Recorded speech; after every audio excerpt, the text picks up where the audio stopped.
From the first hours of World War II, Adolf Hitler understood that his dream of expanding the Third Reich eastward could not be realized without a vital fuel, oil.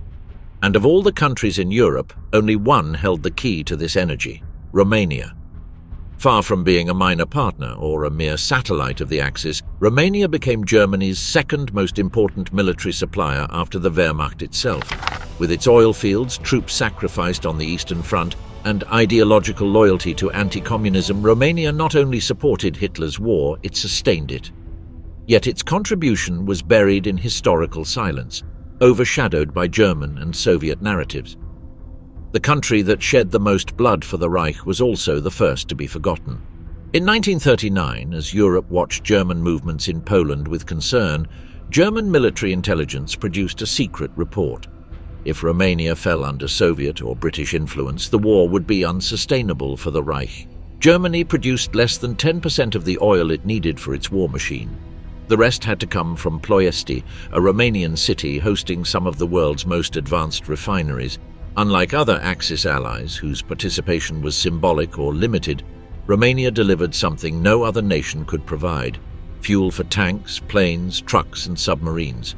Without that oil, there would be no blitzkrieg, but Romania's commitment was not limited to resources. From the moment Operation Barbarossa was launched in June 1941, the Romanian army became the second invading force on the Eastern Front.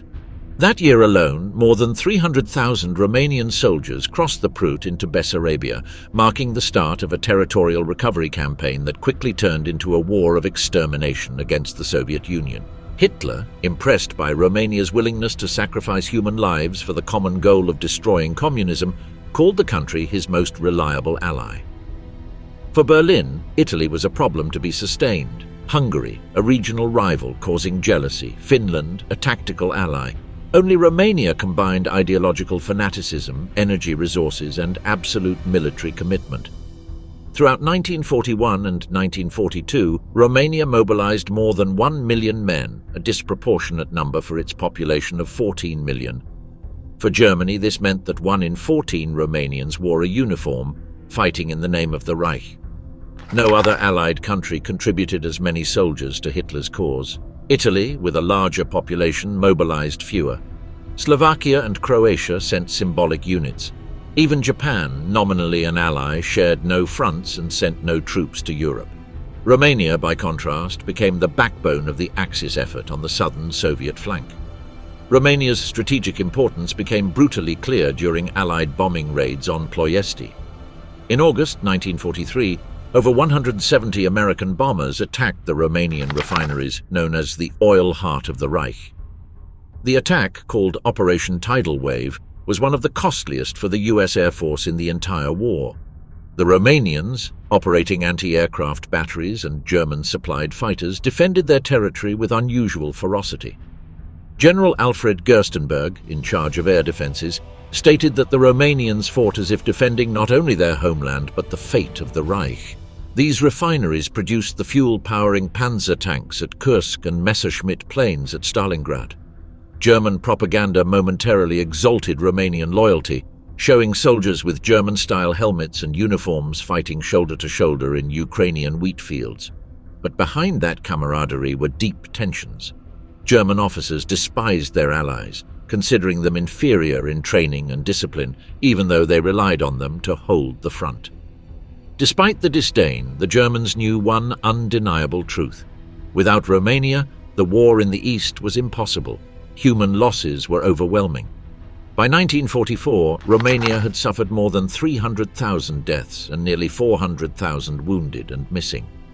In Stalingrad, the Romanian divisions were almost completely destroyed while trying to stop the Soviet counterattack. These soldiers were fighting not for German imperial ambition, but because of Hitler's promises to protect Romania's territorial integrity against the Soviet threat. Antonescu himself, the leader of the Romanian state, claimed that Romania was not fighting for Hitler but for its own historical destiny. Romanian participation cannot be explained solely by German pressure. There was a deep ideological component based on anti-communism and the dream of a united Greater Romania. Since the end of the First World War, the country had gained territories at the expense of its neighbors, but never felt secure. The Soviet threat to Bessarabia and Bukovina, along with the dispute with Hungary over Transylvania, fueled a sense of vulnerability that Hitler masterfully exploited. For Romanian leaders, joining the Reich was not an act of subordination, but an alliance of convenience to preserve the nation. However, this colossal sacrifice did not translate into recognition. At the end of the war, the dominant narrative was that of Germany and the Soviet Union. Romania was presented as a secondary actor that switched sides out of opportunism. The Western Allies deliberately ignored Romania's contribution to the German war effort, while the communist regime imposed by Moscow after 1945 completely rewrote history, transforming Romania from a Reich ally into a victim of fascism. Military cemeteries in Russia, Ukraine, and Moldova are full of crosses with Romanian names.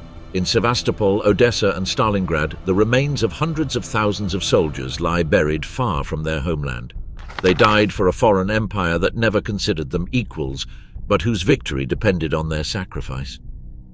In the history of the Second World War, Romania was not a pawn, it was the hidden pillar that supported Hitler's war in the East. And when that pillar broke, the Reich began to collapse. The birth of Greater Romania after World War I. The defeat of the Central Powers in 1918 opened a geopolitical rift in Eastern Europe that transformed Romania from a peripheral kingdom into an unexpected regional power. The simultaneous collapse of the Russian Empire, the Austro-Hungarian Empire, and the Ottoman Empire left an immense power vacuum. In that vacuum, Romanian political elites saw a historic opportunity to unify under a single crown all territories inhabited by ethnic Romanians. Within months, the map was redrawn through national assemblies, regional plebiscites, and treaty after treaty, expanding Romania's borders in all directions. From a small and fragmented country, Romania emerged after the war as the so-called Greater Romania, the largest state in its modern history. In 1916, Romania had entered the First World War on the side of the Entente, seeking to reclaim Transylvania, a majority Romanian region that belonged to the Austro-Hungarian Empire. The gamble was risky. The Austro-German army quickly invaded Wallachia, and Bucharest fell under occupation. The Romanian court fled to Iasi, and it seemed the kingdom would suffer the same fate as Serbia. But with the collapse of the Eastern Front and Russia's withdrawal following the Bolshevik Revolution, Romania's position was suspended between disaster and survival. Despite the temporary defeat, the final victory of the Entente made Romania a victor by treaty, not by battle. On March 27, 1918, the National Council of Bessarabia voted in favor of union with Romania. It was a region of enormous strategic value located between the Dniester and the Prut, which had belonged to the Russian Empire since the early 19th century. For Romanian nationalists, Bessarabia was not a foreign territory but a stolen land. The collapse of the Tsarist Empire offered the opportunity to reincorporate it. The Council's decision, though driven by Romanian politicians and supported by royal troops, was presented as an act of self-determination. It was the first concrete step toward building Greater Romania. The second event came after the dissolution of the Austro-Hungarian Empire. On November 28, 1918, the National Assembly of Bukovina, gathered in Chernivtsi, proclaimed union with Romania. Messages from peasants, guilds, and Orthodox Church representatives were read before the assembly to legitimize the annexation. The northern region had a complex ethnic mix: Romanians, Ukrainians, Jews, Germans, and Poles. Its incorporation highlighted a central dilemma of the new state. Although the founding idea was the unification of all Romanians, the resulting country had a deeply diverse population. The climax came on December 1, 1918, when the Assembly of Alba Iulia in Transylvania proclaimed union with the Kingdom of Romania. The declaration was celebrated with nationalist speeches, religious blessings, and a multitude of delegates claiming to represent the will of the Transylvanian people. The region, with significant mineral, industrial, and agricultural resources, became the economic heart of the new Romania. With Transylvania, the country doubled in size and increased its population from 7 to 15 million. It was a radical transformation. In less than a year, Romania had expanded more than in any other period of its history. The Treaty of Trianon, signed in 1920, internationally legitimized Romania's new borders. Hungary was stripped of more than two-thirds of its territory, losing Transylvania to Romania. The victorious powers, especially France, explicitly supported the strengthening of the Romanian state to contain the advance of Bolshevism in Eastern Europe. From the French perspective, Romania would serve as an anti-communist wall and a strategic ally in the Danube region. This geopolitical vision gave Romanian leaders diplomatic backing that consolidated their territorial ambitions. However, the creation of Greater Romania brought a monumental challenge. More than 28% of the population was not Romanian. In Transylvania, Hungarians formed a powerful minority that retained much of the property and land rights. Large Russian and Ukrainian communities lived in Bessarabia. In Bukovina, there was a strong Jewish and German presence. The new state presented itself as a Romanian national homeland, but in practice it was an ethnic mosaic. The 1923 constitution attempted to establish a model of administrative centralization and cultural homogenization, which generated growing tensions between the Bucharest government and the peripheries.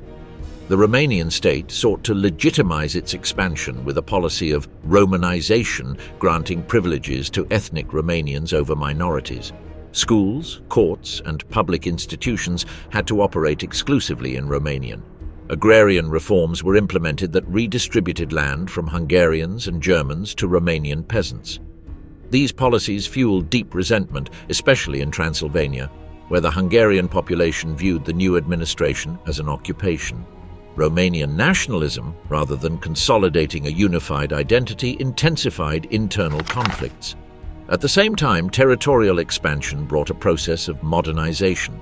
New railways connected the Black Sea with the Carpathians. Bucharest became a diplomatic and military center of great importance. France and Great Britain sent economic missions to secure access to the country's agricultural and mineral resources. The Romanian army became one of the largest forces in Europe, although its equipment remained obsolete. Romania's international image shifted from that of an agrarian kingdom to an emerging power in southeastern Europe. Yet with growth came threats. The Soviet Union never accepted the loss of Bessarabia and began promoting clandestine movements to destabilize the region. Hungary considered the Treaty of Trianon an act of national mutilation and vowed to recover Transylvania. Bulgaria demanded the return of southern Dobruja. Greater Romania was surrounded by enemies waiting for the opportune moment to alter the borders again. What had arisen from the historical opportunity after the war was now maintained only by diplomatic balance and military strength, political instability, and the rise of extremism. After the end of World War I and the proclamation of Greater Romania, the country experienced an unprecedented territorial expansion, but that geopolitical victory did not bring stability. On the contrary, it inaugurated a period of constant unrest. The new state was vast, diverse, and deeply unequal.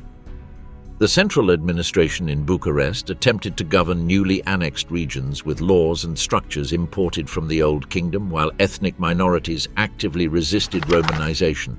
Governments succeeded one another, each weaker than the last. Between 1918 and 1938, Romania had 25 different governments. No coalition managed to last more than a few months. Parliament was a battlefield between liberals, peasants, and nationalists, while the peasant population, more than 70% of the country, lived in poverty, isolated from the political system and deeply resentful. The monarchy, first led by King Ferdinand I and then by his son Carol II, was formally the guarantor of national unity, but in practice it was forced to yield power to parties promising urgent reforms.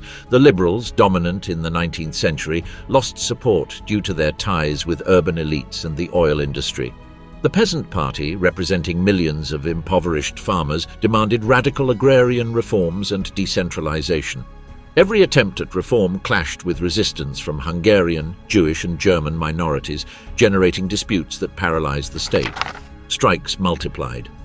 In 1929, during the global economic crisis, unemployment soared and wheat prices, Romania's main export, collapsed. Amid this chaos, a new political force emerged to channel collective frustration: the Iron Guard. Founded in 1927 by Corneliu Zelea Codreanu, it was a nationalist, orthodox, and anti-Semitic organization that rejected both parliamentary liberalism and communism. Codreanu did not present himself as a politician, but as a prophet of spiritual regeneration. His speeches accused the ruling class of betraying the sacrifice of the Great War. He promised to purify the nation through a moral revolution based on sacrifice, discipline, and martyrdom. The Iron Guard presented itself as a mystical rather than ideological movement, where the leader was not a representative, but a savior. The movement adopted religious symbols, initiation rituals, and blood oaths. Its members, known as legionaries, wore green shirts and marched carrying Christian icons alongside national flags. It was not simply a party. It was a political sect combining extreme nationalism with orthodox mysticism. For them, the Romanian nation was destined for a providential fate, but had to be purified from internal corruption represented, according to their view, by Jews, communists, Freemasons, and traditional politicians. Violence was portrayed as a form of national redemption. The rise of the movement coincided with a global wave of extremism. In Italy, Mussolini had taken power in 1922. In Germany, Hitler was reorganizing the National Socialist Party. In Romania, thousands of unemployed youth, impoverished peasants, and disillusioned intellectuals joined the Iron Guard. At universities, legionaries recruited students with the discourse of restoring the country's lost honor. They did not offer a detailed economic program, only a promise of collective sacrifice. Politics was no longer presented as a rational activity, but as a mystical struggle between good and evil. The Romanian state reacted with repression.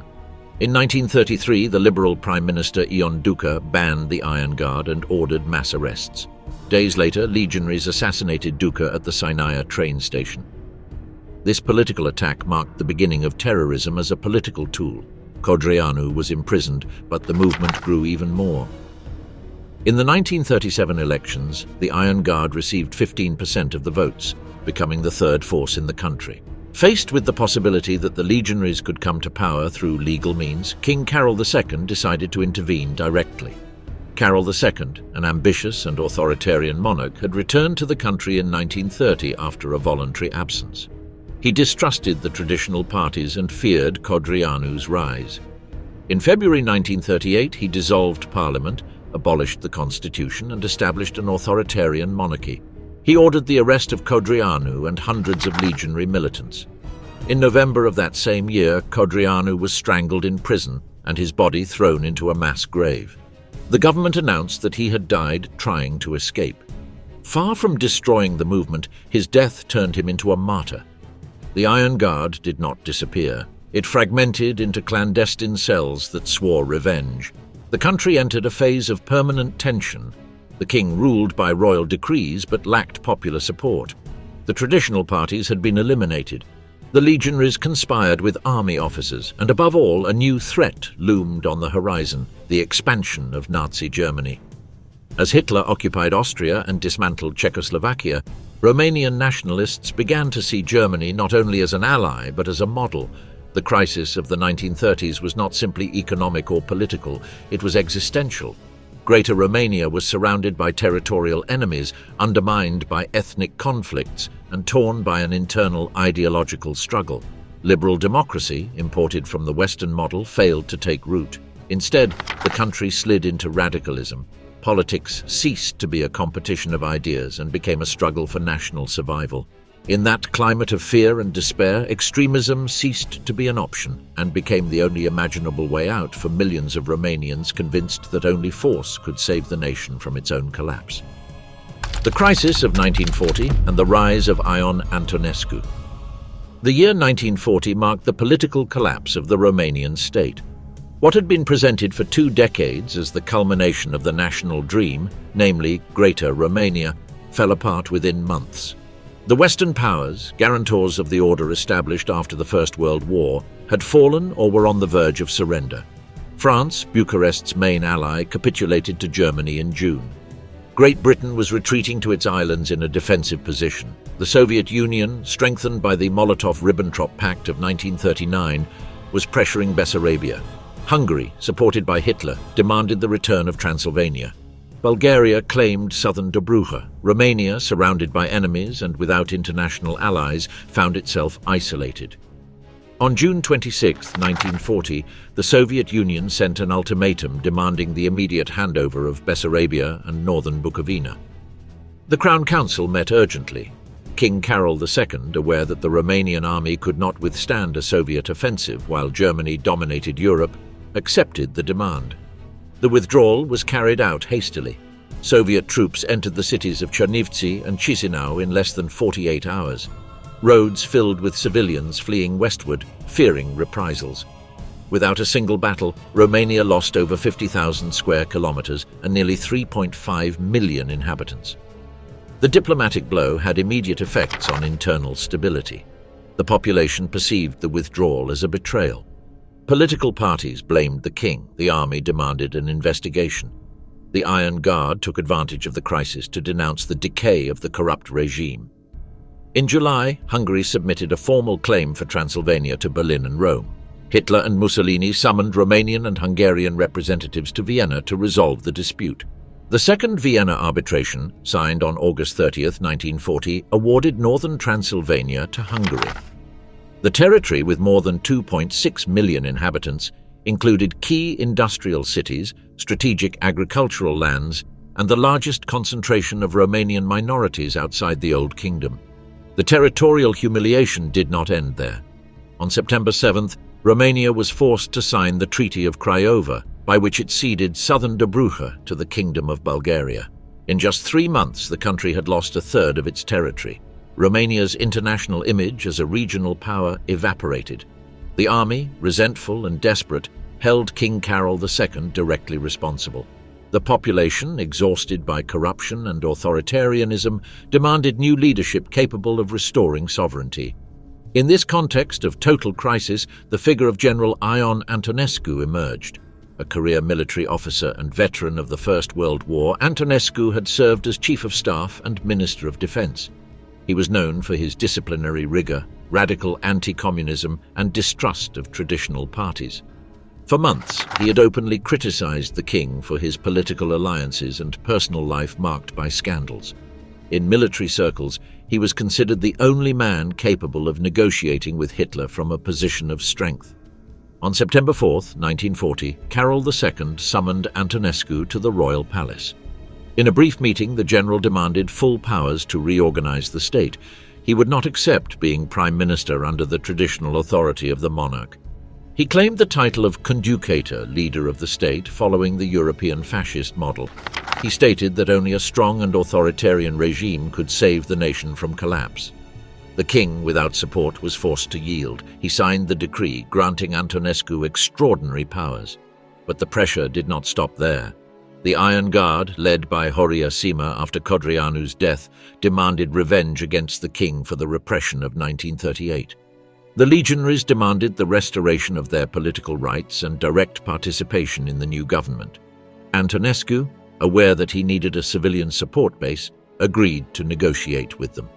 On September 5th, he announced the creation of the National Legionary State, an alliance between the army and the Iron Guard.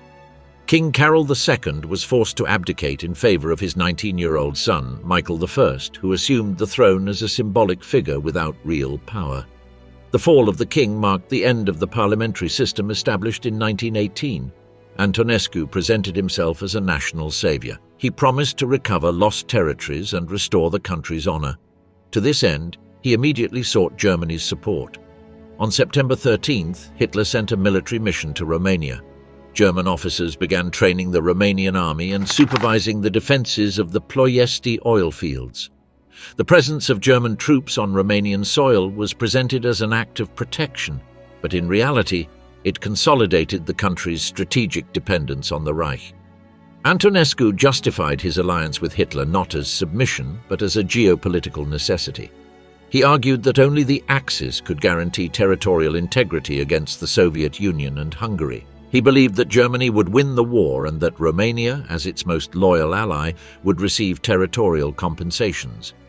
Under this logic, he initiated a complete reorganization of the state. He dissolved political parties, centralized administration, imposed censorship, and handed over key ministries to the Iron Guard. The new regime presented itself as the synthesis of military nationalism and social revolution. The alliance with Hitler and the entry into the Axis. The arrival of German troops in Romanian territory in September 1940 marked the beginning of a new stage in the country's foreign policy. For the first time in its modern history, Romania allowed the permanent presence of foreign military forces without the mediation of multilateral treaties. Officially, their function was to protect the oil fields of Ploiesti from a potential Soviet offensive. The reality was different. It meant Romania's strategic subordination to the Third Reich. Ion Antonescu understood that the country's fate was inextricably linked to Germany's success or failure. On this premise, a rapid alignment with the Axis ideology and Hitler's military objectives began. On November 23, 1940, Romania signed the Tripartite Pact, formally becoming a member of the Axis alongside Germany, Italy and Japan. The document was signed in the presence of German Ambassador Wilhelm Fabricius and representatives of the Italian fascist government. The act symbolized a geopolitical transformation. Romania ceased to be a neutral or indecisive state and became Hitler's military ally. The accession was not imposed by force but requested by Antonescu, convinced that only through an explicit alliance could he obtain territorial guarantees and a place in the new European order that Germany was building. Hitler granted Romania a central role within the Axis. It was not just an oil supplier, it was the southern shield against the Soviet Union. The Wehrmacht established permanent missions to train the Romanian army according to German standards. Divisions were organized, German tactical doctrine introduced, and modern weapons sent, especially anti-aircraft guns and armored vehicles. Romanian oil became the Reich's most closely guarded strategic fuel. The Ploiesti refineries began to produce under the supervision of German engineers, while railway convoys transported barrels directly to Ukraine, Poland, and East Prussia. The alliance was not limited to military matters. Diplomatically, Romania adopted the Reich's anti-communist rhetoric and committed to cooperate in the ideological struggle against the Soviet Union. Antonescu publicly declared that his historical mission was to protect Europe from Bolshevism and positioned Romania as a bastion of state anti-Semitism. The Iron Guard, initially included in the government, demanded radical measures against the Jewish population, accusing them of collaborating with the Soviets and controlling the national economy. Exclusionary laws were enacted, properties confiscated, and civil rights of over 700,000 Romanian Jews restricted. The ideological alignment with Nazism triggered an immediate international reaction. Britain broke diplomatic relations with Bucharest on February 1, 1941. The United States, still neutral, condemned the anti-Semitic policies and began to include Romania in its lists of countries under Nazi influence. In the Balkans, the sudden strengthening of Romania altered the regional balance. Hungary, also a member of the Axis, viewed any Romanian attempt to recover lost territories with suspicion. Bulgaria, recently benefited by the Treaty of Craiova, maintained a wait-and-see stance. In this context of multiple tensions, Germany emerged as the supreme arbitrator, controlling territorial disputes to preserve Axis cohesion. On the internal level, the alliance with the Reich generated a conflict between Antonescu and the Iron Guard. The legionaries demanded accelerating the national revolution, completely eliminating minorities and establishing a total fascist regime. Antonescu, although sharing authoritarianism and anti-Semitism, prioritized military discipline and state centralization. He considered internal chaos a risk to Hitler's trust. By the end of 1940, the National Legionary Government began to fracture. The legionaries seized factories, confiscated properties, and promoted lynchings. The state entered a situation of dual power. Tensions peaked in January 1941. The Iron Guard, convinced that Hitler would favor their leadership, organized a coup. Armed clashes erupted in Bucharest. The legionaries attacked police stations, occupied public buildings, and looted Jewish properties in a three-day wave of violence. Antonescu responded by mobilizing the army. He requested direct support from Hitler, who sent German troops to secure oil fields and support the authority of the Conducator. The legionary coup was crushed. Thousands of activists were arrested or executed. On February 14, 1941, Antonescu declared the National Legionary State dissolved. The Iron Guard was banned. Romania transformed into a personal military dictatorship. After this purge, the relationship between Romania and Germany strengthened even further. Hitler considered Antonescu a reliable, disciplined, and predictable leader. In private conversations, he stated that Romania would be the Reich's firmest ally in the East. Berlin increased the delivery of arms and military advisors. German troops in Romanian territory rose to 500,000 men. The country's infrastructure was placed at the service of the Axis war effort. The Romanian army prepared for total war. Antonescu ordered general mobilization and proclaimed that the national goal was to recover Bessarabia and Bukovina, lost to the Soviet Union in 1940. On June 12, 1941, Antonescu traveled to Munich for a final meeting with Hitler. There he received confirmation of the German plan to invade the Soviet Union under the name Operation Barbarossa. He was assigned the mission to attack from the south and cross the Prut River. He was promised the reintegration of lost territories and administration of new lands in Ukraine. The Romanian army was integrated into Army Group South under the command of German Marshal Gerd von Rundstedt. On June 21st, Romania issued a total mobilization order. The entire country became a military preparation field in service of Hitler's war. On June 22, 1941, at 3:15 a.m., Romanian artillery opened fire on Soviet positions along the Prut River. The greatest military campaign in modern Russian history began, and Romania advanced as the second invading army on the Eastern Front behind Germany. The Purge of the Iron Guard. The alliance between Ion Antonescu and the Iron Guard was born out of tactical necessity, not absolute ideological affinity. After his rise to power in September 1940, Antonescu understood that he needed the massive support of the legionnaires to consolidate his authority in the face of the territorial crisis and Germany's pressure. However, from the first day, both projects were incompatible. Antonescu represented military order, hierarchical discipline, and a centralized state. The Iron Guard aspired to a national revolution of mystical character based on street violence, radical anti-Semitism, and the mobilization of fanatical masses. What began as a coalition quickly turned into a duel for absolute power. The National Legionary State, proclaimed on September 14, 1940, granted the Iron Guard control over several key ministries, including the Interior. Its militias patrolled the streets, controlled factories, and organized mass public events where the figure of the martyr captain Corneliu Zelea Codreanu was exalted. Ion Antonescu, although conducator of the state, was surrounded by forces that did not obey the traditional chain of command. The Iron Guard acted as a parallel state. It ordered arrests, confiscated Jewish property without government authorization, and organized armed patrols independent of the army. Hitler watched the situation cautiously. He valued Antonescu's loyalty, but also the ideological fervor of the legionnaires. In Berlin, there was an expectation that Romania would become an organic fascist state similar to Nazi Germany. However, reports sent by the German diplomatic mission warned about the administrative chaos caused by the legionnaires. Oil production was decreasing due to strikes and illegal confiscations. Relations with German businessmen were affected by legal uncertainty. For Hitler, strategic efficiency was a priority. The Iron Guard was becoming a problem. During the fall of 1940, violence escalated.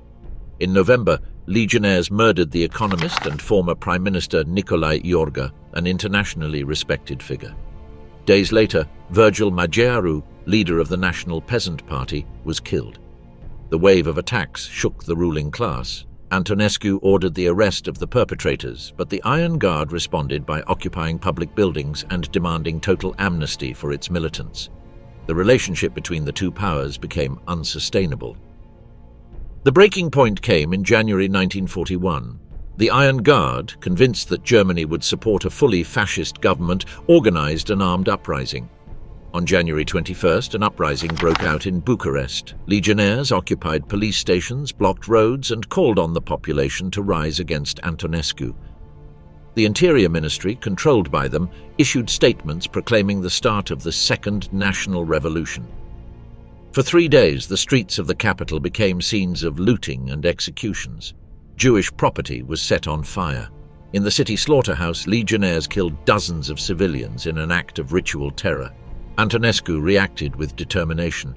He convened the General Staff, declared martial law, and informed Hitler directly that Romania was on the verge of collapse. The Führer made a strategic decision. He would support Antonescu. The Reich could not allow the second-largest oil supplier to fall into a civil war. On January 23rd, Wehrmacht units stationed in the country were deployed around Ploiesti and Bucharest. protecting strategic facilities and assuring the conducator that Germany would not interfere to save the legionnaires. The Romanian army launched an internal offensive. Renault FT tanks and motorized troops advanced on the occupied points. The legionary militias, poorly organized and without logistical support, were defeated in less than 72 hours. On January 24th, Antonescu announced on the radio that order had been restored. King Michael I signed a decree dissolving the National Legionary State. Horia Sima and the main legionary leaders fled to Germany, where they were received but excluded from real political power. Thousands of activists were arrested. Some were executed without trial, others disappeared in secret prisons. The Antonescu regime emerged strengthened. Germany recognized him as the sole head of the Romanian state. Hitler granted him the title of leader of the Romanian state and ally of the Reich. From that moment, Romania became a direct military dictatorship without ideological intermediaries. Antonescu established the state of the conducator, based on the German Führerprinzip model, but with absolute control over the army and civil administration. The purge of the Iron Guard did not mean the end of fascism in Romania. It meant its institutionalization under military command. Anti-Semitic policies were reinforced. Nationalist ideology and total alignment with the Axis were maintained, but the revolutionary and mystical component of the legionary movement was eliminated. Obedience to the Reich became the official state doctrine. The government apparatus was reorganized for total war. The Romanian army began joint maneuvers with the Wehrmacht. The entire country was preparing for the campaign that Hitler considered decisive, the invasion of the Soviet Union. Ion Antonescu, with no internal rivals, assumed that the fate of his regime would be decided not in parliament or on the streets of Bucharest, but on the battlefields of the East. The security of his power depended on military success alongside Hitler and Romania's total commitment to the war against Bolshevism. At the Romanian army headquarters, orders were issued to mobilize 3 full armies. At the railway stations, trains began transporting troops to the border with the Soviet Union, where the divisions of the Southern Army Group awaited. Ion Antonescu personally traveled to the Romanian front positions, where on June 21, 1941, he gave the final combat order. Operation Barbarossa, Romania's war. On June 22, 1941, at 03:15 hours, Ion Antonescu ordered the Romanian army to open fire on Soviet positions along the Prut River. With this order, Romania's formal participation in Operation Barbarossa began. The decision was not merely an adherence to the German plan, but the execution of a national strategy to recover Bessarabia and northern Bukovina, lost the previous year following the Soviet ultimatum. Antonescu defined the war as a national liberation campaign and issued a proclamation to the army stating that the mission was to restore Romania's territorial integrity. For Hitler, Romania was not just an ally, it was the main military support of the southern flank of the Eastern Front. The Romanian army mobilized more than 325,000 men in the first phase of the campaign, organized into the 3rd and 4th Armies. These forces were integrated under the command of the German Army Group South, led by Marshal Gerd von Rundstedt. Operational coordination was established at military bases in Iasi and Roman, where German and Romanian officers drew advance lines toward the Dniester River. The objectives were clear: to cross the Prut border, expel Soviet forces from Bessarabia and Bukovina, and secure access to strategic rivers for future operations toward Ukraine.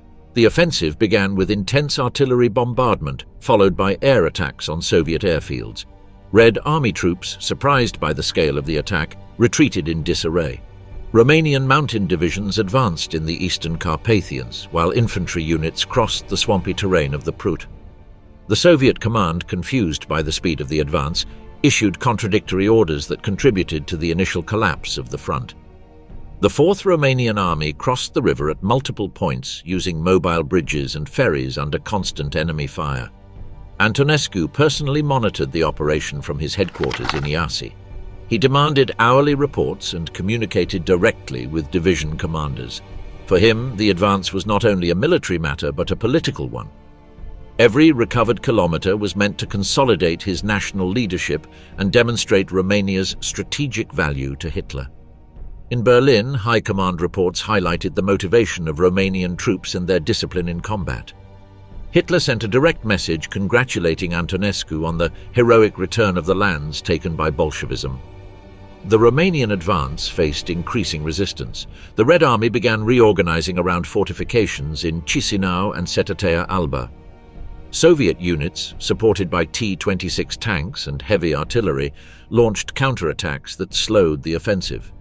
Romanian divisions suffered significant casualties, especially in the fights for Dniester crossings. However, coordination with the Luftwaffe allowed defensive positions to be neutralized through tactical bombings. By the end of June, Bessarabia was almost completely under Romanian control. On July 5th, Antonescu ordered the crossing of the Dniester River, advancing into Soviet territory beyond the claimed borders. This decision marked the point at which the Romanian war ceased to be exclusively territorial and became fully integrated into the German military project. The immediate objective was to secure strategic bridges to Nikolaev and Odessa, which would allow the Wehrmacht to advance toward Donetsk and the Caucasus. The German command pressured Antonescu to expand his participation, arguing that the destruction of the Soviet state was the only way to guarantee the security of Romania's borders.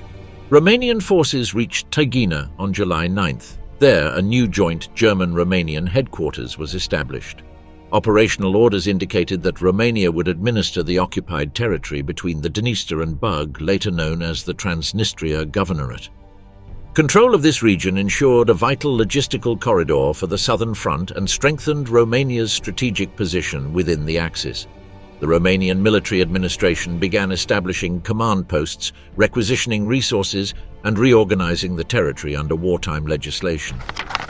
Romanian participation intensified. The Third Army was tasked with advancing toward the Black Sea, while the Fourth was to support the offensive against the port of Odessa. Ion Antonescu publicly declared that the war would not end at the Dniester or Bug, but at any point where Bolshevism presents its last resistance.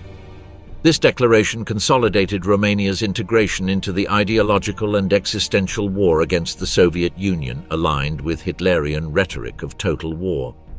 Romanian state propaganda reinforced the narrative of a national crusade. Statements were published announcing the liberation of Bessarabia after 22 years of Soviet oppression, and the campaign was presented as the fulfillment of the nation's historical destiny. At the same time, the mobilization of new divisions was ordered.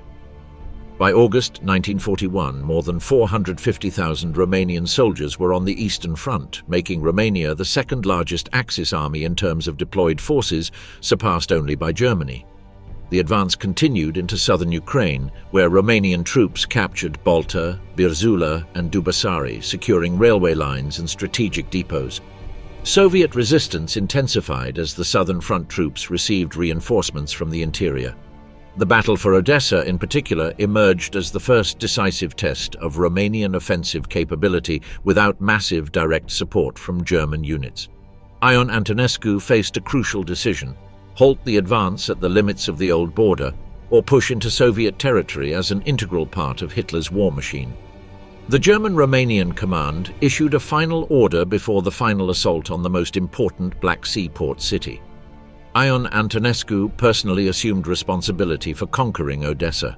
The Siege of Odessa, the first great massacre. On August 8, 1941, Ion Antonescu issued the final order. The Romanian army was to take the port city of Odessa, considered by the German General Staff as the strategic key to the Black Sea. Hitler had made it clear that the responsibility for the operation rested almost exclusively on Romania. There would be no massive intervention of German troops. The conquest of Odessa would be a test of Romanian military capability and of its commitment to the Axis war. With this decision, Antonescu committed to a battle that would last 73 days and become the bloodiest confrontation in all of Romania's military history. Odessa was not an ordinary city. With a population of over 600,000 and fortifications built over decades, it was one of the best defended ports on the Black Sea. The Red Army had deployed the 9th Independent Army, reinforced with heavy artillery and sailors from the Black Sea Fleet. Trenches were dug in the suburbs, mines were placed at the entrances, and deep defensive positions were organized. The city was prepared to resist at all costs. For the Soviet command, Odessa was not just a strategic point, it was a symbol of resistance, The attack began on August 13th. Romanian divisions advanced across the fields on the outskirts of the city, facing constant artillery fire. The terrain, flat and without cover, quickly became a slaughterhouse. Casualties multiplied. Reports from the Romanian General Staff indicated that in just 3 days, some units had lost 20% of their personnel. Field hospitals collapsed. Doctors amputated legs and arms without anesthesia, while officers noted the names of the fallen with the cold certainty that the lists would double the next day.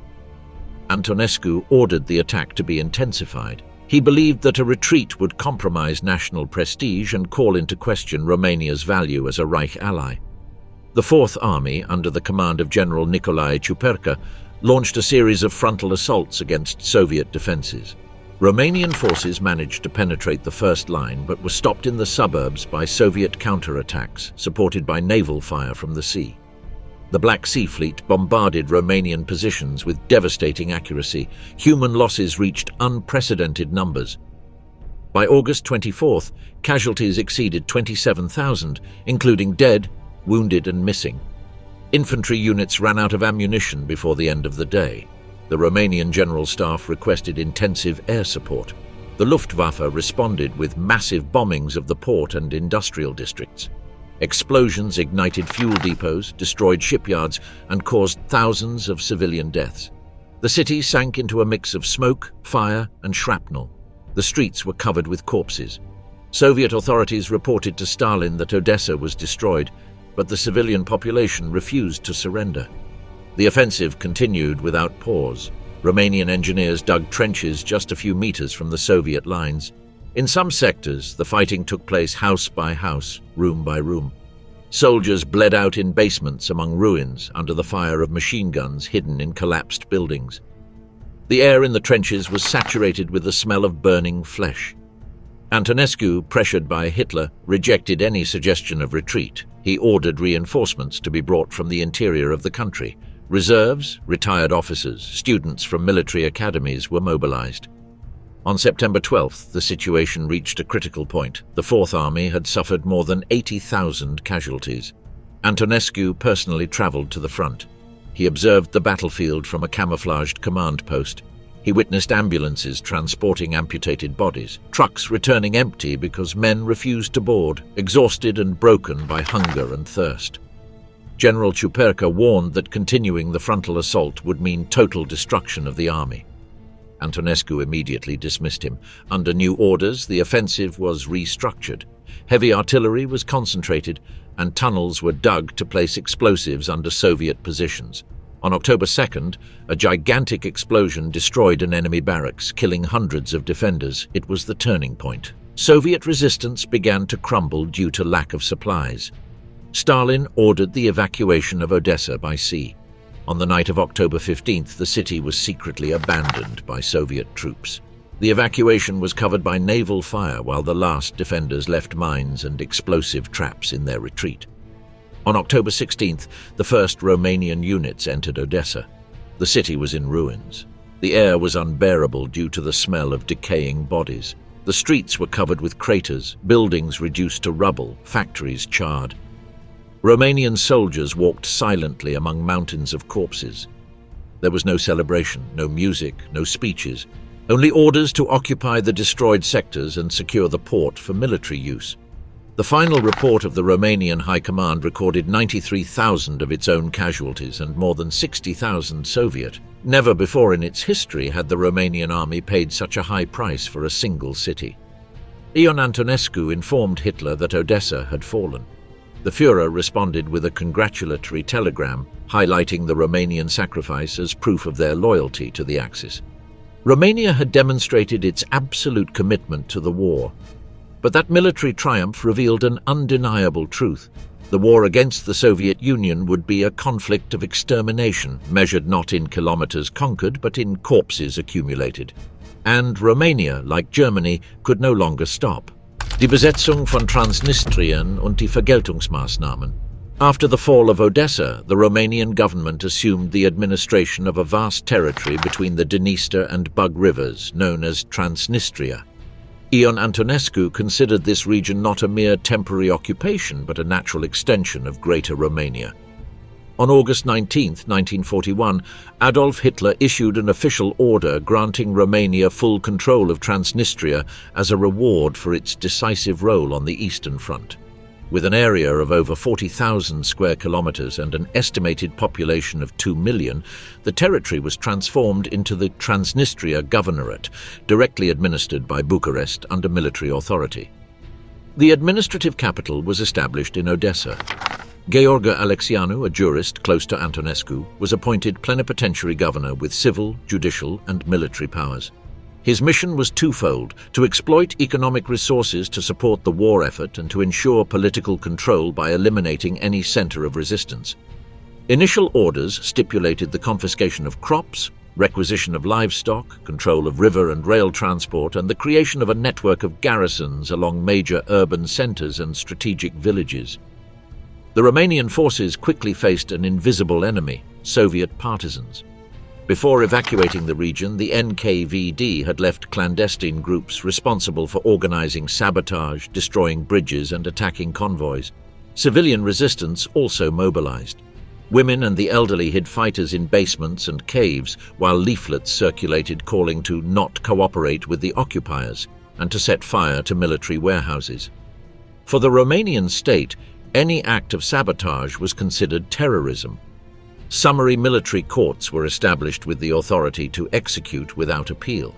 The human impact of the occupation was immediate. Thousands of Jews from Bessarabia and Bukovina were deported to Transnistria as part of the ethnic cleansing policy implemented by the Romanian government. Columns of deportees crossed the Dniester River in the middle of winter without proper clothing or food. Romanian authorities created improvised concentration camps in abandoned villages without sanitary infrastructure. In some sectors, daily mortality reached 10% of the camp population. Romanian General Staff records document that between October 1941 and March 1942, more than 70,000 people died of starvation, cold, or disease. Ion Antonescu defended these measures before the Council of Ministers as a preventive act of war against racial Bolshevism. He argued that the Jewish population had collaborated with the Red Army and needed to be removed from Romanian national territory. However, several army officers questioned the brutality of the measures and warned of the risk of exacerbating local resistance. General Constantin Vasiliu was one of the few to suggest moderation, but his report was ignored. Antonescu insisted that the security of the home front was a priority for the success of the Eastern Campaign. Retaliation became the main tool of governance in Transnistria. For every partisan attack, civilians suspected of collaboration were executed. In the Berezovka district, 200 people were shot after the sabotage of a bridge.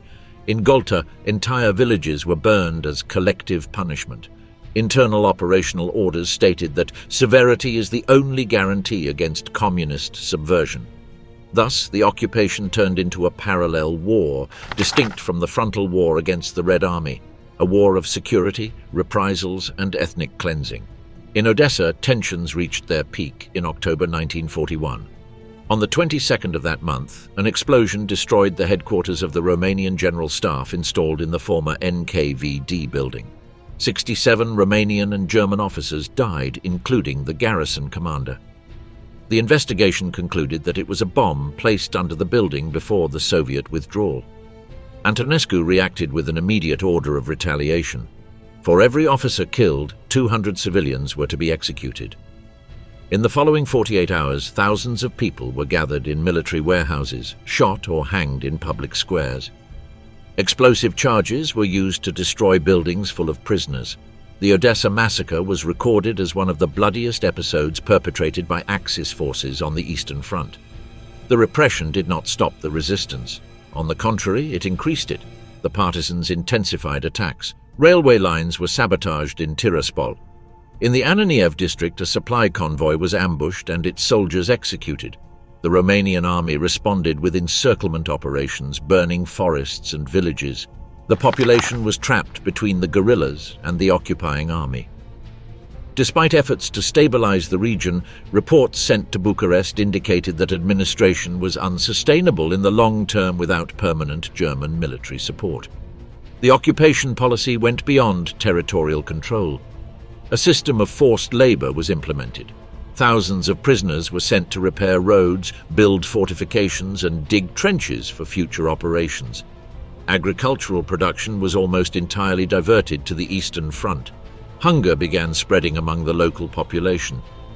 In internal documents, the Romanian Ministry of Economy warned that maintaining control over Transnistria implied a logistical cost higher than its benefits, but the symbolic and political value outweighed any pragmatic calculation. Antonescu considered the occupation the basis of a new Romanian expansion in the east. He planned to repopulate the region with Romanian settlers and turn Odessa into a major Black Sea port under Romanian control. He envisioned a permanent defensive line along the Bug River, but these ambitions were built on a territory that was burning. The winter of 1942 worsened the situation.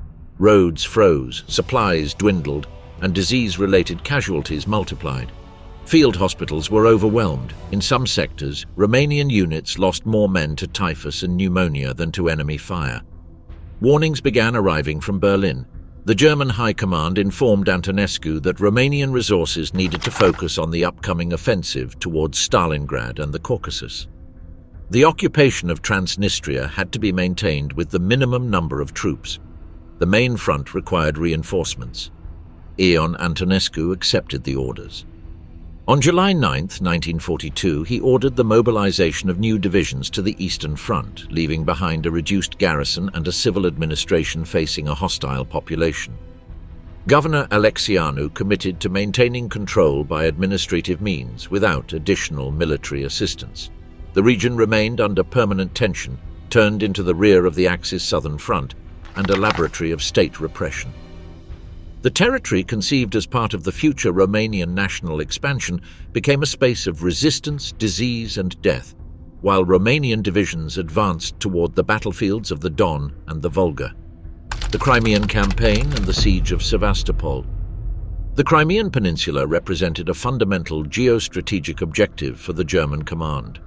Controlling it meant securing the southern flank of the advance toward the Caucasus, eliminating the presence of the Soviet Black Sea Fleet and gaining positions that completely dominated the Black Sea.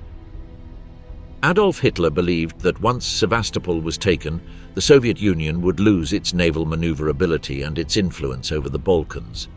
For Ion Antonescu, participating in its conquest was a way to consolidate Romania's military prestige and demonstrate to the Reich that its forces could operate beyond their immediate territorial interests. Since the autumn of 1941, Romanian forces began the siege of Crimea alongside German units under the command of Marshal Erich von Manstein. The 3rd Romanian Army, reinforced by mountain and cavalry divisions, began the campaign by crossing the Perekop Isthmus. Soviet resistance was fierce. The fortifications had been built decades earlier with concrete structures, minefields, and artillery positions hidden among cliffs. Progress was slow and costly. The Romanian mountain divisions, accustomed to operating in the Carpathians, were deployed in rugged terrain, facing freezing temperatures and constant fire from elevated positions. Manstein, aware of the symbolic and strategic importance of the operation, assigned entire sectors of the front to the Romanian troops. He trusted in their offensive capability and in their proven determination in Odessa. However, the lack of heavy weaponry and adequate logistical support began to take its toll.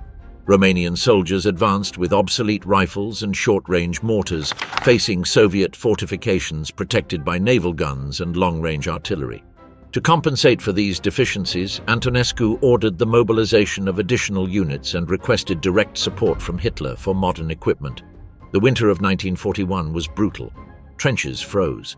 Diseases spread among soldiers. Ammunition was scarce. Manstein insisted that the objective must be maintained. Sevastopol had to fall before the summer campaign of 1942 began.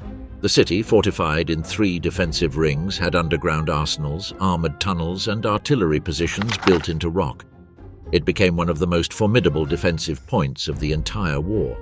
In April 1942, the final offensive began, called Operation Sturmfang. The artillery preparation included the use of the Dora, an 800mm railway gun considered the largest ever built. Each projectile weighed 7 tons and could penetrate meters of concrete. The roar of its firing shook the ground for kilometers. Romania, without direct access to this colossal artillery, provided the infantry that would advance after the bombardments. The Romanian mountain divisions attacked from the south, climbing cliffs under Soviet fire. Soviet defense was fierce. Marshal Petrov's troops fought in tunnels, bunkers, and trenches, forming a layered defensive structure. Every position that the Romanian forces captured was immediately counterattacked. The terrain became a wasteland covered with bodies and craters. Romanian units inflicted casualties on the enemy, but suffered them in equal or greater proportion. Attrition reached alarming levels. Reports from the Romanian High Command indicated that some divisions had lost more than 50% of their strength after 2 weeks of fighting. Ion Antonescu sent direct orders to hold positions at any cost. He believed that a retreat would be interpreted by Hitler as a sign of national weakness. The exhausted Romanian troops continued the advance. In some sectors, they fought hand-to-hand, using hand grenades and bayonets in underground galleries. The Soviets, entrenched in the Maxim Gorky fortress and the Malakoff kurgan, resisted with fanatical determination. The Luftwaffe carried out over 20,000 bombing sorties during the campaign, dropping tons of explosives. The city became a sea of fire. In June, the Soviet lines began to collapse. Reserves were running out. The lack of supplies became critical. Manstein ordered the final attack. The Romanian troops of the 1st Mountain Corps advanced toward the north of the city, while German divisions surrounded the last enclaves. Heavy artillery destroyed the last defensive positions. On June 29th, the Romanian troops hoisted their flag alongside the German one on Mount Sapun. Sevastopol had fallen. Soviet resistance officially ended on July 4, 1942, after the last battles on the Chersonesos Peninsula. The final report of the Axis High Command recorded the capture of more than 100,000 Soviet prisoners. The entire Crimea came under German-Romanian control. Ion Antonescu proclaimed that Romania had demonstrated its capability as a European military power. However, the cost was devastating. Romanian forces suffered more than 24,000 dead and tens of thousands wounded in the campaign. Many divisions were operationally destroyed. Losses were so high that several battalions had to be merged to remain combat-capable. The victory in Sevastopol temporarily consolidated Antonescu's prestige with Hitler. Manstein publicly praised the Romanian performance, highlighting the discipline of their mountain units. But internal German reports pointed to a recurring problem: the shortage of modern weaponry and the constant need for German support. The Romanian troops had shown bravery, but depended on the Reich's logistics to sustain prolonged operations. Still, the path to the Caucasus remained open. Hitler summoned Antonescu to his headquarters in Rastenburg. He informed him that the next phase of the war required an even greater effort. The objective was no longer just to recover lost territories or secure Crimea. It was necessary to completely destroy Soviet industrial capacity and seize the oil fields of the Caucasus. For this, Romania had to mobilize all available human resources. In Bucharest, the Ministry of Defense issued a new general mobilization order. In Sevastopol, while the last Soviet prisoners were being sent to improvised camps, Romanian units received new coordinates to move northward toward the banks of the Don River, where the most decisive battle of the entire war for the Axis was beginning to take shape. The highlight: the expansion of Romanian commitment. At the beginning of 1942, Romania was no longer a marginal partner with limited obligations. It had become the second military pillar of the Axis in the east. Ion Antonescu's determination to tie the national fate to German success translated into a policy of mass mobilizations, continuous troop transfers to the front, and a complete reorganization of the economy and administration to support the war. That year marked the moment when Romanian commitment ceased to be episodic and became a permanent structure. A nation reorganized according to the war effort in the Don, the Donets, and the Caucasus. The expansion of Romanian commitment had several facets: military, logistical, political, and economic. On the military level, the authorities in Bucharest undertook the mobilization of hundreds of thousands of men. New infantry divisions, mechanized cavalry brigades, and mountain units were hurriedly formed in training camps. Barracks were filled with young conscripts and veterans returning from the crises of 1940 to 41. Military academies advanced graduations. Young officers were catapulted into regimental commands without the usual experience. Accelerated training combined with the lack of modern equipment conditioned the operational capacity of these troops from the outset. Logistically, Romania was emptied to fill German tanks. Smoking locomotives transported oil from Ploiesti to the west and south. Wagons loaded with ammunition, food, and spare parts traveled day and night. The railway became the lifeline of the effort. Around it, the national economy was organized. Textile and metallurgical industries were converted to produce uniforms, parts, and provisions. Agricultural enterprises suffered requisitions and state controls, prioritizing the delivery of grain to the front. The Ministry of Economy issued rationing orders affecting the civilian population, rationed bread, fuel restrictions, and transport limits. Civil life was subordinated to the military calendar. Politically, the expansion of commitment reinforced Antonescu's figure and further eroded any vestige of pluralism. The state apparatus became an instrument of total war, reinforced censorship, strict press control, and omnipresent propaganda glorifying sacrifice.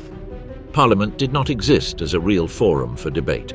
Mobilization and requisition decisions were made in the offices of the conducator. In his official speeches, Antonescu linked the nation's survival to the necessity of persisting until the final victory against Bolshevism. Any dissent was labeled as treason. Operational integration with Germany deepened. Wehrmacht officers occupied liaison posts in Romanian barracks. Offensive plans were drawn up at joint tables. Artillery and air coordination became increasingly dependent on German logistical and aerial machinery.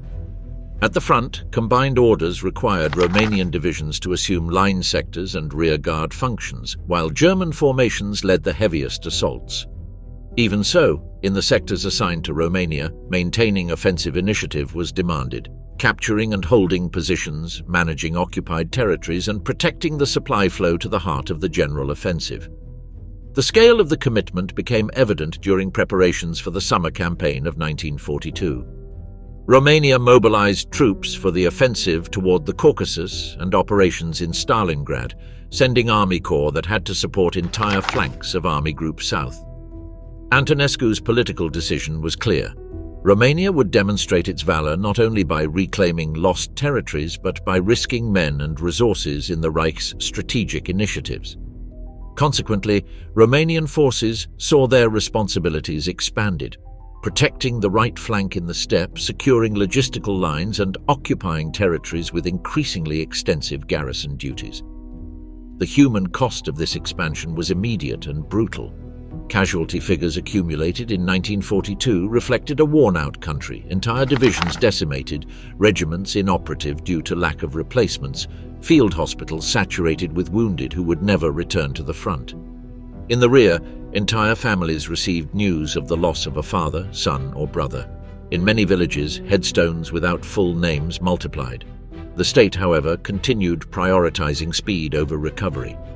Replacements were sent to the front with incomplete equipment. Convalescence periods were shortened, leaves cancelled. Domestic economy eventually fractured. Romanian industry could not sustain civilian and military production simultaneously without deterioration. Black markets proliferated. Peasants sold livestock clandestinely to survive. Rural exodus to cities, motivated by the search for work in war workshops, produced social tensions that the regime faced with repression and police control. The nationalist sentiment, initially mobilizing, waned in the face of material and moral exhaustion of a society watching its youth consumed on distant fronts.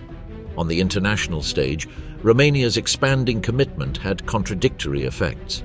On one hand, it strengthened Antonescu's negotiating position with Berlin. Romania was considered an indispensable ally whose loyalty had to be rewarded with logistical support and territorial guarantees.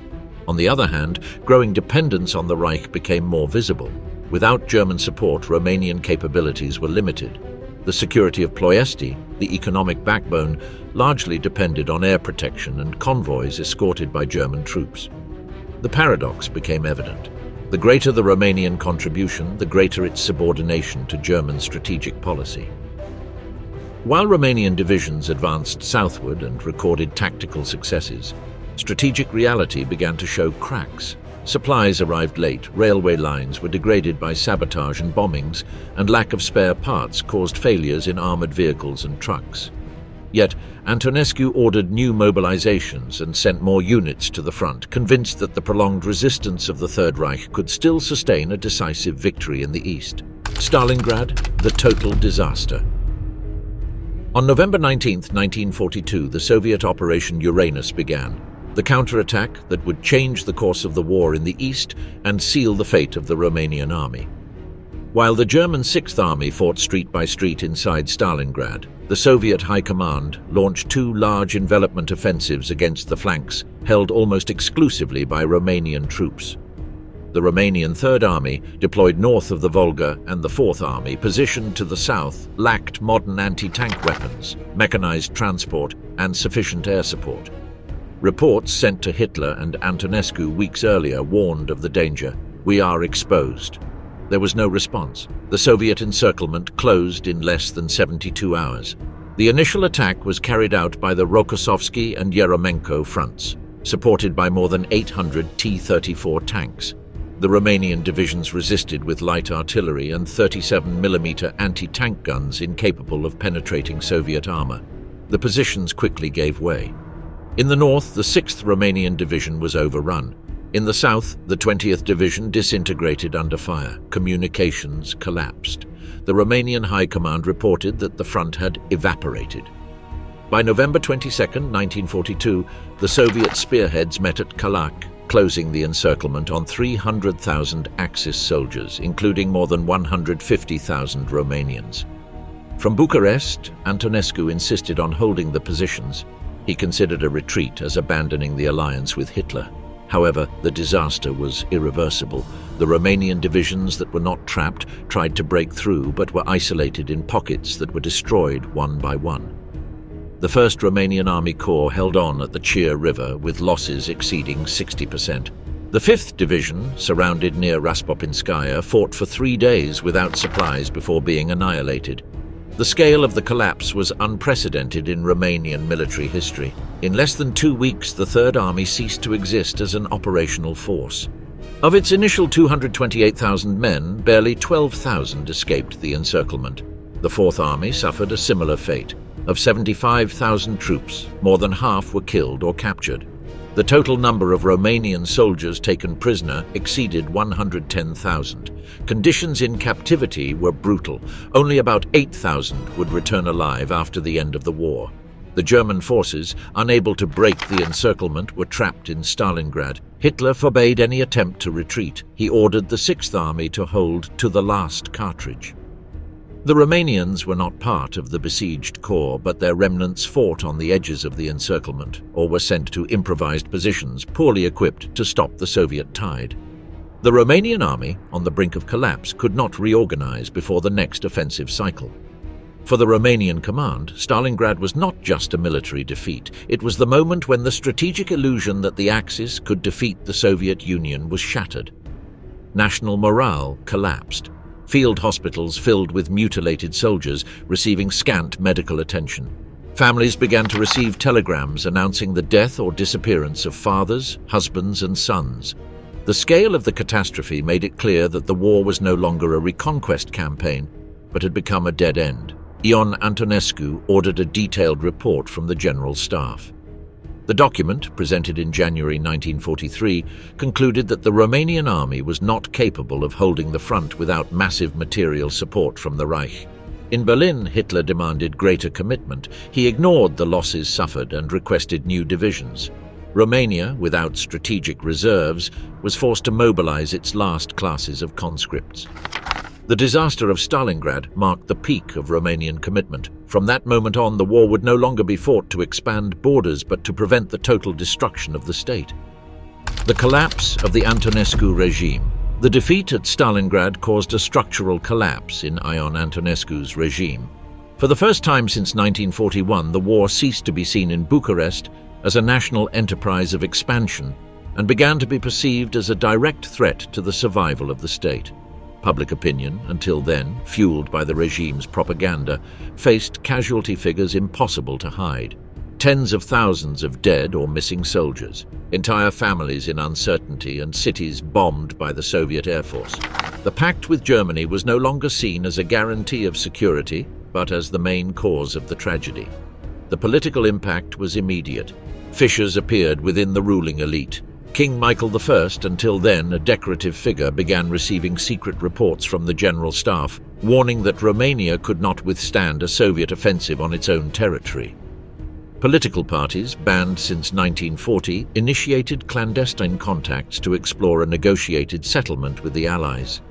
Even some army generals, formerly loyal to Antonescu, began considering the possibility of overthrowing the Conducator to save the country from total destruction. Convinced that defeat could only be avoided through a final demonstration of firmness, Antonescu ordered new mobilizations. In spring 1943, over 300,000 Romanian soldiers were sent again to the Don Front and Ukraine. At the same time, he strengthened his policy of collaboration with Germany. Hitler, alarmed by the Italian collapse following Mussolini's fall in July 1943, demanded absolute guarantees of loyalty. Antonescu traveled to the Führer's headquarters to ensure that Romania would not follow the Italian example. He promised to hold the front to the last man. The German response was to send more troops to protect the oil fields, not to reinforce the retreating Romanian lines. On the home front, the situation worsened. Hunger spread in the cities. Inflation reached record levels. Railway traffic was interrupted by Allied bombings, which began directly targeting objectives within Romania. On August 1, 1943, Operation Tidal Wave struck Ploiești with over 170 American bombers. The refineries burned for days. The Reich's oil heart had been hit. Romania was no longer a safe place for the German war effort. The crisis reached a new dimension in 1944, when the Red Army launched the Uman-Botoșani operation and crossed the Dniester River. Soviet troops entered Romanian territory in March. Defenses collapsed. The 4th Romanian Army was encircled and destroyed. The cities of Iasi and Chisinau were occupied. German forces withdrew hastily to the west, dragging the remnants of the Romanian army. Civilians began fleeing. Endless columns of refugees filled the roads. The war had come home. Antonescu's increasingly isolated government tried to seek a diplomatic way out. Secret contacts were established with the Western Allies through Turkey and Sweden. Foreign Minister Mihai Antonescu traveled to Ankara to explore the possibility of a conditional armistice. The answer was clear. The Allies would not negotiate with Romania as long as Ion Antonescu remained in power and continued fighting alongside Germany. The only viable option was a regime change. In Bucharest, King Michael I and a group of officers and politicians began planning the Conducator's removal. The Romanian army was no longer willing to fight the Reich's war on its own soil. On August 20, 1944, the Soviet Union launched the Jassy-Chisinau offensive, irreversibly destroying Romanian defenses. The German army, unable to hold the front, retreated in disorder. The German-Romanian command structure collapsed. Ion Antonescu refused to surrender. He ordered resistance, claiming Romania had to continue fighting to prevent Soviet occupation. His government had lost political capacity to decide. His orders no longer found obedience in key sectors of the army or at court. In the Bucharest palace, the king made the final decision: King Michael's strike and the change of side. On August 23, 1944, when Soviet troops were already penetrating deep into Romanian territory and the Wehrmacht was in full retreat, King Michael I summoned Ion Antonescu to the royal palace under the pretext of discussing the military situation. Antonescu arrived convinced that it was still possible to resist alongside Germany. He intended to reorganize the front in the Carpathians and establish a defensive line with German units withdrawn from the east. He believed he had the obedience of the army and Hitler's protection. He did not suspect that within the palace the end of his regime was being prepared. In the throne room, Antonescu presented his plan of resistance. The king listened silently and, at the end, requested his signature on a document ordering the immediate cessation of hostilities and the start of negotiations with the Allies. Antonescu refused. He claimed that a surrender would mean the destruction of the Romanian state and its occupation by the Soviet Union. He insisted that the only hope was to maintain the alliance with Germany, even though the military situation was desperate. The king stood up and gave a signal. Antonescu was arrested by loyal officers hidden behind a side door. Within minutes, the man who had ruled with absolute power was reduced in the name of the monarchy. Simultaneously, military units in Bucharest previously committed to the king's plan took over ministries, radio stations, and strategic points. Antonescu's government was dissolved. Mihai Antonescu, deputy prime minister, was also arrested. At 10 p.m., King Michael I appeared on the national radio. In a brief statement, he announced that Romania had ceased hostilities against the Soviet Union and was joining the Allies to expel German forces from its territory. He declared the presence of German troops in the country illegal and ordered the Romanian army to turn against the Wehrmacht. The German reaction was immediate. Hitler, surprised by the betrayal of his most loyal ally in the east, ordered the full occupation of Romania. Reich troops in the country received orders to take Bucharest and capture the king. However, the Romanian army had already received clear instructions: disarm all German units present. In the streets of the capital and at railway crossings, clashes began. For the first time since the start of the war, Romanian soldiers fired on Germans. Within days, over 50,000 German soldiers were captured. The Luftwaffe bombed Bucharest on August 24th and 25th, causing hundreds of civilian deaths. Romanian forces responded by shooting down enemy planes with anti-aircraft artillery. The political front had shifted. Romania was now aligning under the command of the Red Army. Capitulation with the Soviet Union was signed on September 12, 1944. From that day on, Romanian troops fought under Soviet direction against Germany, Hungary, and Axis forces in Transylvania and the Carpathians.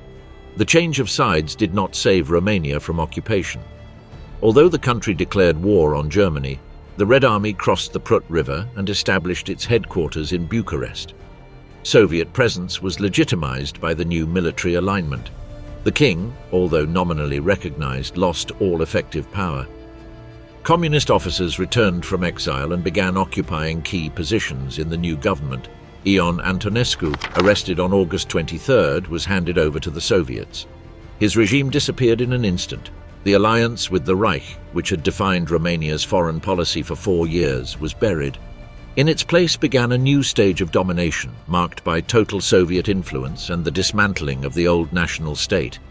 The Romanian army, reorganized under Soviet command, immediately began operations against its former allies on the Eastern Front, driving the final nail into the coffin of a long-failed strategy that had died when the Third Reich dared to conquer the vast territory of the Soviet Union.